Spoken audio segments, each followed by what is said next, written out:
All the money stuff he got, what they said he had to pay? $83.5 million he got to pay for doing the people wrong. There ain't nothing to him. But hey, it's somebody else's money. It ain't his. He didn't have nothing. That's it. But see, we still got to have faith. Even though he's still moving on the way we don't want him to go, or most people don't want him to go, we got to have faith that God's going to change things and he's going to fix it. But he said everything's not going to be perfect no matter what we do or how we do. Any comments? Questions? Okay. We'll leave that at that then. Everybody's going to go one day if they ain't right. But it's not for us to say. But it's not our choice.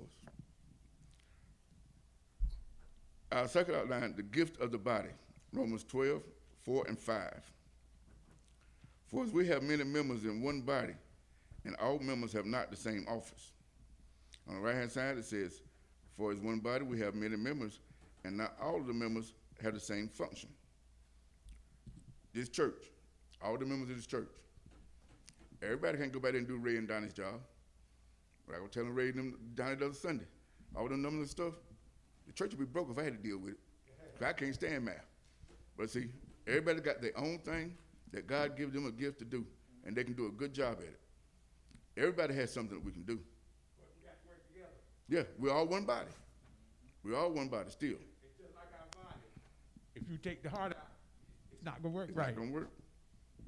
But you know, God give the doctors knowledge. They can fix your chest open, put your heart, take your heart out. When they do a transplant, put you on a machine. It'll keep you living for a little while. But see, it's just like Stephanie doing the secretary job. Now she can do superintendent job. Sharon can do that. Yeah. Yeah, I believe Sharon said one day something about like if Stephanie keeps staying out, she's coming forward. But I believe most of them, when they were young, growing up in church, they had to do it. Or your mom and daddy told you. Yeah. But now, at the age now, it's a choice. You know, But we live by faith.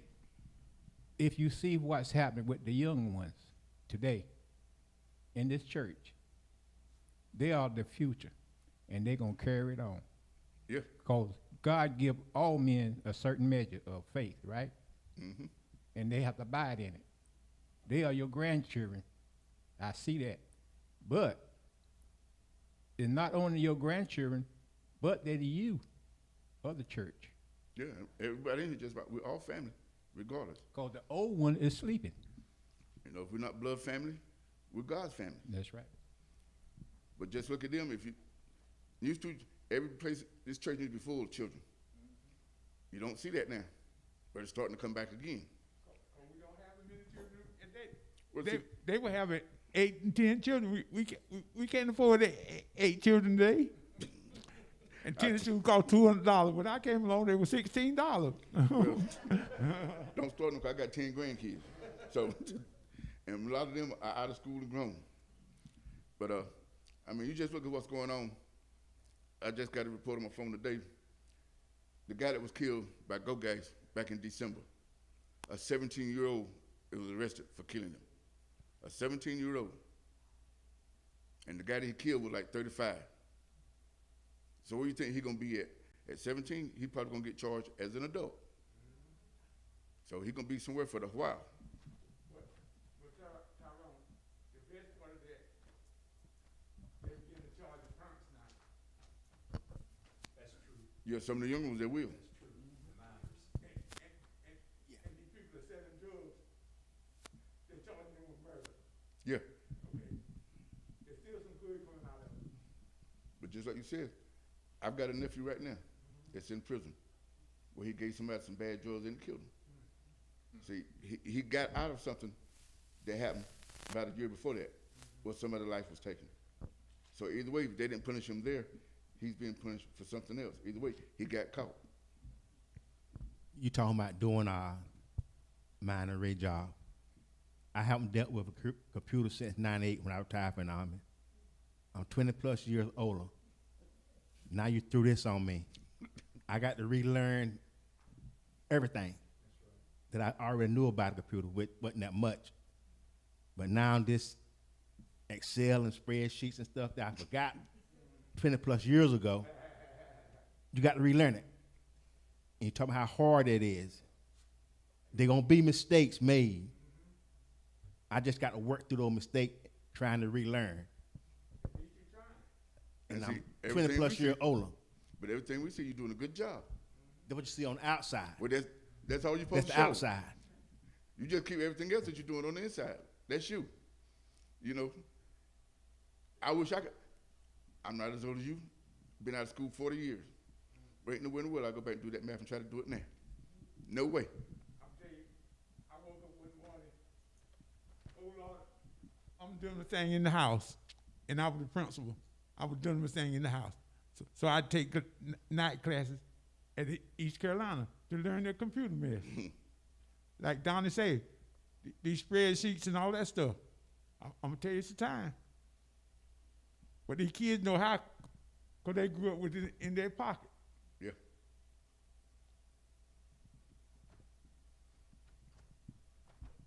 Any other questions or comments? Verse 5. So we being many are one body in Christ, and every one members one of another. You know, just like we were saying about the body. This is one body. I got a foot on this side, a foot on that side, a leg, a hand, and an arm, but it's all connected to one thing. So that's one body with all these different members on it. It's the same thing with the church. You're supposed to look out for one another. You got to work together in order for, just like the body, the heart and the kidneys and all that stuff work together in order for you to stay alive. So the church got to work together. Just like Donnie said, I can't do it right now. Well, somebody need to help him out. Some of the young people that know how to do it.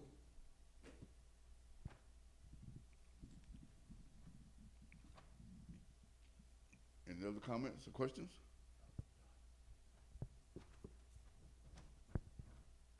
And we just have to cultivate patience in the young people because they want to zip through it so fast and they think you got it, but we just have to cultivate patience with them. I had somebody at school yesterday at Sprint, had somebody showing me something. She knew exactly what to do, and she was looking at me as if to say, you don't know it? You know, she never said it, but I read her expression. And I said, let's try this again. Let's try it again, because they live with computers, so they understand that. Jimmy, let's go back to that cash app thing I was telling you about last week. If you don't know how to do it, you in the bind. But the young people know how to do it. Yeah. But they grew up with it. I had one put on my phone, and they were talking about sending me some money, paying me for cutting grass or something. I said, send it to my daughter or something. I ain't messing with that thing. If you can put it that easy and send it to me, how come somebody can't go back there and take it right back that easy? But you know, just like you talk about the computers, back during the pandemic, all them grandchildren, they had to sit in my house, some of them had the computer and stuff. I was going to James Bond, taking some classes, and I sit there and had them to try to help me, my grandyoungin there, and still couldn't get it. Some of the English and some of that math that was up there, after a while, I gave it a class. If I go back, I'm gonna have to go there in class with the teacher in person. Only way I'm gonna do it. And when school being out the pandemic, I had to stay home with the kids. Because my wife had other things to do, so that put a stop to that. But I say, if you don't know it, you got problems. My grandmother got an iPad, and she denounced it. My son said she don't know where it is, she can't find it. And that's the problem. Verse 7. Our ministry, let us wait on our ministering, or he that teacheth on teaching. Ministry and ministering, the teacher in teaching. So like I said, the body of the church got different roles. We got a minister who comes in here, teach us and leads us. And Jim Dickens said we try to teach the best that we can. But we can't sit there and minister to you like the preacher can. Even though we're supposed to be able to go through the same verses, but we'll give you our understanding and what we have to go to school for, and we have to look up this stuff and research it. Because we could have start telling you something, and it's not right. As soon as you walk out the door, you got to get out in the parking lot, and you see what we just said is not right or something. Then most times somebody do that, they'll come back, they be mad with us. But just like my grandkids, I say, if you ask me something and you're not satisfied with my answer, let's go to the preacher. Go to somebody else that you trust. You don't have to take my word for it. You read your Bible, anywhere in there. But you don't have to take one person's word for anything. We've got too many to ask, too many people that's willing to help. But on that same subject, ministry can be anywhere. It doesn't have to be the minister. I can minister to someone else because of an experience that I've had. Like, if I've had COVID, well, this is what I did. But you can minister in ways that you don't even realize, even just being out in the world. Somebody can say, oh, Linda, I heard that you did this and this and this when you were young. That's ministry, But in this section, it's the minister. And we have to learn from him, but others learn from us. Yeah, it's almost like a testimony. Yes. If you haven't been through nothing, you can't tell nobody else anything. You have to be able to see something for yourself and go through something, or even know somebody that have told you what they have been through. Right. Then you can use that as an example. And you don't have to tell them who it was, just give them the situation. Right. Just. Yeah, Jesus was the master teacher, and he was referred as rabbi, and he gave them gifts to specify what he was telling them, and he broke it down in parable. Just like today we have the computer, somebody have gone on and broke it down, so these young kids can't understand it. But the hard heads like me, I can't understand it. Yeah, that's what. Young people with it in their pocket. We were with a party line. We had to wait till your neighbor got off the phone. Mm-hmm. You going way back. I don't remember that.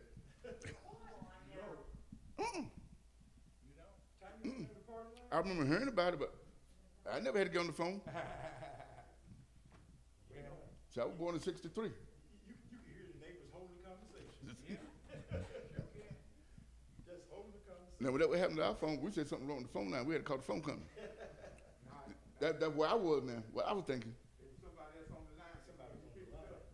You hear them holding the conversation. They were cooking their dinner. Now, that's something.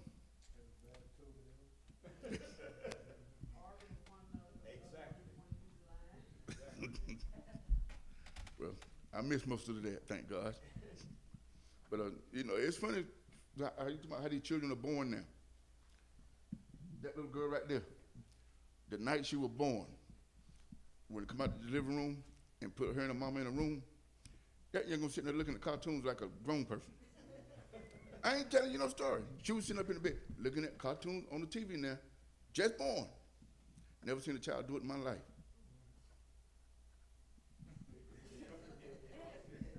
Yeah. And you go to the house now, she got her iPad, her computer, or them phones, and she's steady. And she says she's still looking at cartoons. Yeah. They even got me looking at some of them again now. But see, used to, when I was at the radio station, I got down on the computer so much, I could sit just about and start typing. Never took typing. But now if I go on my phone to text or something, I got to hold the phone one finger. Then going back to the old ways, I got to go one finger. Can't do it. I look at them with the two thumbs. They just be going. But there's a lot of things that you can look at around you, how people are doing things, and how much stuff have become more educational. But still, we go back to one God, one body, Still, the lights go out. If you ain't got a generator, you in trouble. Gas heat, some people got gas, but everybody got electric. Used to have wood heaters. Winter time, the lights go out, go in there and put the wood in that heater, get mama and them put a pot or something on that thing, and you can sit there and you can eat. My daddy and them used to get there, take a car battery out, put some clips on it with them little lights and the little bulb thing. You had lights. Take the car battery, sit in the house. You had lights till that car battery went dead.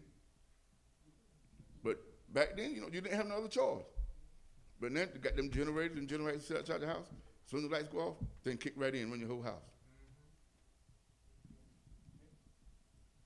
Any other comments? And some of this stuff is not bad. No. It's good for them. Mm-hmm. It's good for them. Well, Especially that's good. the young generation. It's good for them. But some of that new stuff, like I said, the AI stuff, it'll mess up in a minute. You just got to get used to it. And I'm too old to be getting used to something new. Well, you learn something every day. Like the preacher said at the anniversary, little by little. Hey, we can't get there and get a whole book and get through it in an hour and we know something. Some people still do that. They read a little something, they think they know it all, and they're gone about their business. But yet, further down the road somewhere, something's going to break down. They don't know what they're doing. Just like they do cars. You just go out there, something happens to that car, you can put your hands in there and change the alternator, generator, something, no problem. Then you go out there and look at it. You can't even find the thing. You go look at some of these new cars. Where the alternator at? Where the generator at? Something well up in the transmission, you got the front wheel drive up there, you can't even get to it. You got to jack it up and take the motor out to get the stuff work on it. Some of them don't have a spare tire. Some of the new Dodges, they don't have spare tires. The man I haul sweet potatoes for bought one of them little, what's the little small Dodge? Got the Hemi in it. That's supposed to be so fast. Got the little switch, you can switch it, and it's like a race car. He went by the Ben Johnson racetrack, seeing what that car would do. He had a blowout on it. One of the back tires blew out. He didn't wreck it or nothing, but he had to call a tow truck because the car didn't come with no spare tire. Now, why would they put something like that where you don't have something that's on the road in the middle of nowhere that you can't change it? Because somebody else going to make $1. You can't work on it. You got to go back to it. Verse number 8. Or he that exhorteth and exhortation, he that giveth, let him do it with simplicity.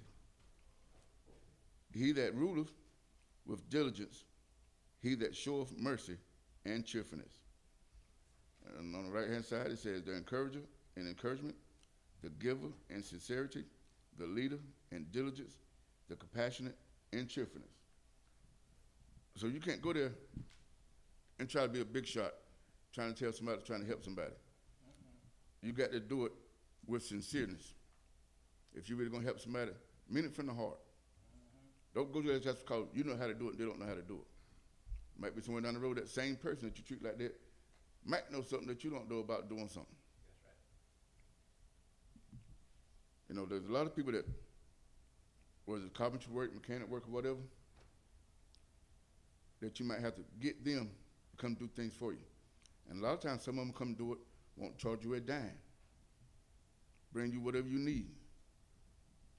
And sometimes they'll do it. You don't find many people like that no more. And there are plenty right here in this church that will do that. Any more comments or questions?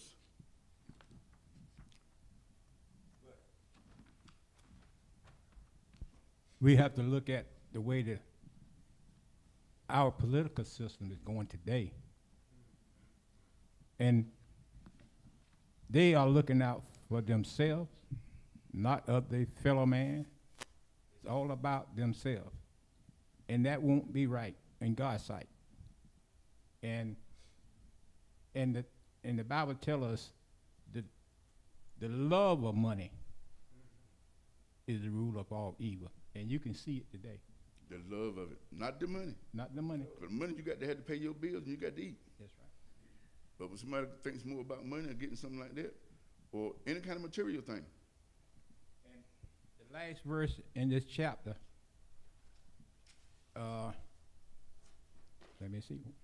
There I go.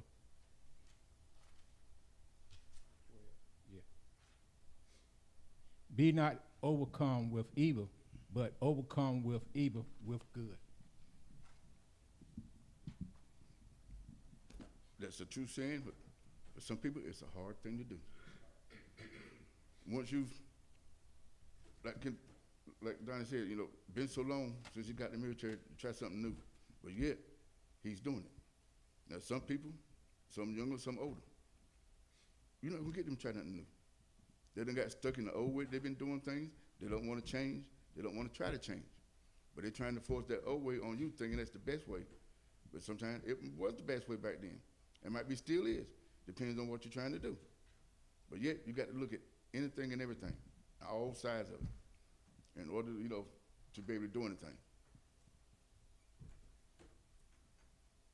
Any other comments or questions?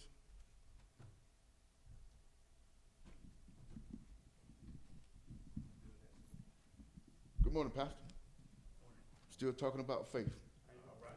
You have anything to say? Are there any questions? I think that. Hey, I'm through. I done read the last verse.